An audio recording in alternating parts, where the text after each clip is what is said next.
வணக்கம் மக்களே, welcome back to நேற்று இன்று நாளை. இன்றைக்கி நம்ம மேங்களூர் ஸ்பெஷல் பன்னீர் கீ ரோஸ்ட் ரெசிபி தான் பார்க்க போகிறோம். இதை நான் எப்படி பண்ணேங்கிறத பார்க்குறதுக்கு முன்னாடி நம்ம சேனலுக்கு நீங்கள் ஃபர்ஸ்ட் டைமாக வரீங்கன்னா மறக்காமல் சப்ஸ்கிரைப் பண்ணுங்கள். இந்த கறி பார்த்திங்கன்னா நல்லா திக்காக தான் இருக்கும். பன்னீர் மேலே பிரைட் ஆரஞ்சு கிட்டத்தட்ட ரெட்டிஷ் ஒரு கோட்டிங் இருக்கும், அவ்வளோதான். புளிப்பாக இனிப்பாக காரமாக சாப்பிட்றதுக்கு சூப்பராக இருக்கும். நீங்கள் ரைஸ் கூட, ஜீரா ரைஸ் கூட, சப்பாத்தி கூட, பரோட்டா கூட, தோசை கூட, ஆப்பம் கூட சாப்பிட்லாம். பண்ணுறதுக்கு ரொம்ப ஈஸி தான். வாங்க நம்ம ரெசிபி பண்ண ஸ்டார்ட் பண்ணலாம். முதல்ல நம்ம சில இன்க்ரீடியன்ஸ்லாம் ட்ரை ரோஸ்ட் பண்ணி கிரைண்ட் பண்ணிக்க போகிறோம். அது கடாயில் 1 டீஸ்பூன் நெய் சூடு பண்ணிவிட்டு அந்த நெய்யில் 2 டீஸ்பூன் தனியா விதைகள், 1 டீஸ்பூன் அளவுக்கு ஜீரகம் சேர்த்துக்கலாம். இது கூடவே ஒரு 1/4 டீஸ்பூன் கருப்பு மிளகு சேர்த்துருங்க. முழு மிளகு தான் சேர்க்கணும், மிளகு பொடி சேர்க்காதீங்க.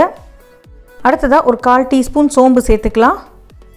அதுக்கப்புறம் கொஞ்சமாக வெந்தயம், அதாவது 1/4 டீஸ்பூன்லேயும் பாதி அளவுக்கு வெந்தயம் சேர்த்துக்கணும். நிறைய சேர்த்துட்டிங்கன்னா கசந்துரும். காரத்துக்கு 3 பெய்டிகே இல்லைனா காஷ்மீரி சிவப்பு மிளகாய் சேர்த்துருங்க. 2 நம்ம நார்மலாக யூஸ் பண்ணுற மிளகாய் சேர்த்துக்கலாம். இந்த கறி பார்த்திங்கன்னா நல்லா காரமாக தான் இருக்கும். இன்கேஸ் உங்கள் வீட்டில் யாரும் காரம் சாப்பிட மாட்டாங்க, உங்களுக்கு காரம் வேண்டான்னா நீங்கள் மிளகாவோட அளவை தாராளமாக கம்மி பண்ணிக்கோங்க. பட் நம்மளுக்கு இந்த மிளகாய் சேர்க்கும் போது தான் நம்மளுக்கு நல்ல கலர் கிடைக்கும். எல்லாத்தையும் நல்லா வாசனை வர வரைக்கும் வறுத்துட்டு அதுக்கப்புறமா ஆற வச்சுட்டு மிக்ஸி ஜாரில் சேர்த்துக்கோங்க. இப்போ இந்த மிக்ஸி ஜாரில் ஒரு 10 பல்லு பூண்டு, சின்ன துண்டு இஞ்சி, அதுக்கப்புறமா ஒரு 4 டேபிள் ஸ்பூன் அளவுக்கு புளி தண்ணி சேர்த்துட்டு கொஞ்சமாக தண்ணி சேர்த்துட்டு எவ்வளோ நைஸாக முடியுமோ அவ்வளோ நைஸாக அரைச்சிக்கலாம். தண்ணி சேர்த்து அரைக்கும் போது நீங்கள் கொஞ்சம் கொஞ்சமாக தண்ணி சேர்த்துட்டு அரைச்சிக்கோங்க. அரைச்சி விழுது பார்த்திங்கன்னா உங்களுக்கு நல்லா டார்க் ஆரஞ்சு கலரில் வரும். நம்ம புளி தண்ணி சேர்த்து பண்ணதுனால நம்மளுக்கு கொஞ்சம் டேங்கியாகவே இருக்கும். அவ்வளோதாங்க, நம்மளோட கறி பேஸ் ரெடி ஆகிடுது. அடுத்ததாக நம்ம பன்னீரை ரோஸ்ட் பண்ணி எடுத்துக்கலாம். நம்ம வறுத்த கடாயை யூஸ் பண்ணிக்கலாம். கடாயில் ஒரு 2 டீஸ்பூன் நெய் சேர்த்துட்டு நெய் நல்லா சூடானதுக்கப்புறமா பன்னீரை குட்டி குட்டி ஸ்கொயர்ஸாக கட் பண்ணி வச்சுட்டு இந்த தவாவில் போட்டு நம்ம 2 சைடும் லைட் ப்ரௌன் வர வரைக்கும் ரோஸ்ட் பண்ணி எடுத்துக்க போகிறோம்.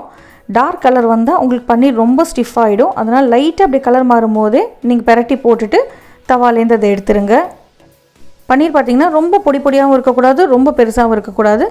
மீடியம் ஸ்கொயர்ஸில் அப்படி கட் பண்ணிக்கோங்க. நம்ம பன்னீரை நெய்யில் ரோஸ்ட் பண்ணுறதுனால நம்மளுக்கு நல்லாவே வாசனையாக இருக்கும். ரோஸ்ட் பண்ணுறதோட ஒரு அட்வான்டேஜ் என்னென்னு பார்த்தீங்கன்னா, நீங்கள் கிரேவியில் எவ்வளோ நேரம் போட்டு கலர்னாலும் பன்னீர் உடஞ்சி போகாது, நல்லா ஸ்டிஃபாக ஃபர்மாக இருக்கும்.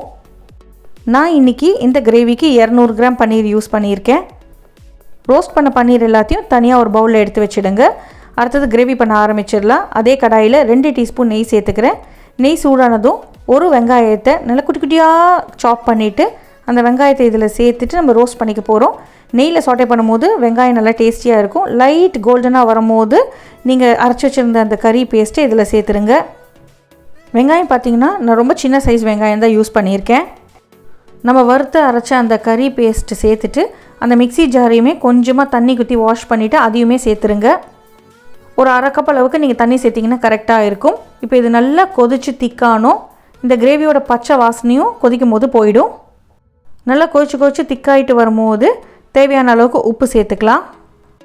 உப்பு சேர்த்ததுக்கப்புறம் நல்லா கலந்து விட்டுருங்க. நான் நல்லா திக்கானதுக்கப்புறம் தான் உப்பு சேர்த்தேன், இல்லைனா கொதிச்சு உங்களுக்கு வெளியிலலாம் தெளிக்கும். இந்த மிக்சர் நல்லா திக்கானதுக்கப்புறமா நம்ம தயிர் சேர்த்துக்கணும். 4 டேபிள் ஸ்பூன் அளவுக்கு தயிர் சேர்த்துக்கலாம். தயிர் சேர்க்கும் போது ஃப்ளேமை லோ பண்ணிவிட்டு அதுக்கப்புறமா தயிர் சேருங்க. அதே சமயம் தயிர் சேர்த்த உடனேவே நீங்கள் இதை கலந்து விட்டுறணும், இல்லைனா தயிர் திரிஞ்சு போயிடும். தயிர் பார்த்திங்கன்னா இந்த கிரேவியோட மசாலாவை பேலன்ஸ் பண்ணுறதுக்கு ரொம்பவே நம்மளுக்கு ஹெல்ப் பண்ணும். ப்ளஸ் நம்ம கிரேவிக்கு நல்ல ஒரு ரிச்னஸும் திக்னஸும் கொடுக்கும். தயிர் சேர்க்கும் போது தயிரை பீட் பண்ணிட்டு சேர்த்திங்கன்னா உங்களுக்கு நல்லா க்ரீமியாக இருக்கும். இந்த மிக்சர் நல்லா கொதிக்கிட்டோம், கொதித்து திக்காயிட்டே வரட்டும். ஒரு 1/4 டீஸ்பூன் அளவுக்கு மஞ்சப்பொடி சேர்த்துக்கலாம். மஞ்சப்பொடி சேர்த்துட்டு கலந்து விட்டுருங்க. இந்த மசாலா நல்லா கொதித்து நம்ம சேர்த்துருக்க நெய்யில் வெளியே பிரிய ஆரம்பிக்கும். அந்த ஸ்டேஜ் வரும்போது தான் நம்ம ரோஸ்ட் பண்ணி வச்சுருக்கிற பன்னீரை சேர்க்கணும். நல்லா திக்கானதுக்கப்புறமா 1 டேபிள் ஸ்பூன் அளவுக்கு வெல்லம் சேர்த்துக்கலாம். நான் ஆரம்பத்திலே சொன்ன மாதிரி இந்த கிரேவி பார்த்திங்கன்னா இனிப்பாக புளிப்பாக காரமாக இருக்கும். நம்ம ரோஸ்ட் பண்ணி எடுத்து வச்சுருக்கிற பன்னீரை சேர்த்துக்கலாம். பன்னீர் சேர்த்ததுக்கப்புறம் நல்லா கலந்து விட்டுருங்க. இனிப்பு பார்த்திங்கன்னா வெல்லத்துலேருந்து வரும். புளிப்பு பார்த்திங்கன்னா தயிர், அதுக்கப்புறம் புளி தண்ணி சேர்த்தோம் இல்லையா, அதுலேருந்து கிடைக்கும். காரம் பார்த்திங்கன்னா நம்ம மிளகு சேர்த்துருக்கோம், அதுலேருந்து கிடைக்கும். லோ ஃப்ளேமில் ஒரு 2-3 நிமிஷம் பன்னீர் கறி ஒன்றா சேர்ந்து குக் ஆகட்டும். அடுப்பை ஆஃப் பண்ணிவிட்டு சர்வ் பண்ணுறதுக்கு முன்னாடி மேலே 1 டீஸ்பூன் நெய் சேர்த்துருங்க. கொஞ்சமாக கருவேப்பிலை தூவிட்டு சர்வ் பண்ணிங்கன்னா சாப்பிட்றதுக்கு ரொம்பவே நல்லாயிருக்கும். ஆற இது பார்த்திங்கன்னா நல்லா திக்காகி பன்னீரில் ஃபுல்லாக கோட்டாகி பார்க்குறதுக்கே அவ்வளோ நல்லாயிருக்கும். சூப்பராக இருக்கிற இந்த கிரேவியை உங்கள் வீட்டில் நீங்கள் ட்ரை பண்ணி பார்த்துட்டு எப்படி இருக்குன்னு சொல்லுங்கள். நம்ம சேனலுக்கு நீங்கள் ஃபர்ஸ்ட் டைமாக வரீங்கன்னா லைக் பண்ணுங்கள், ஷேர் பண்ணுங்கள், மறக்காமல் சப்ஸ்கிரைப் பண்ணுங்கள். இன்னும் ஒரு நல்ல வீடியோவோட உங்களை நான் நாளைக்கு சந்திக்கிறேன். Until then, take care. Bye bye. Thanks for watching.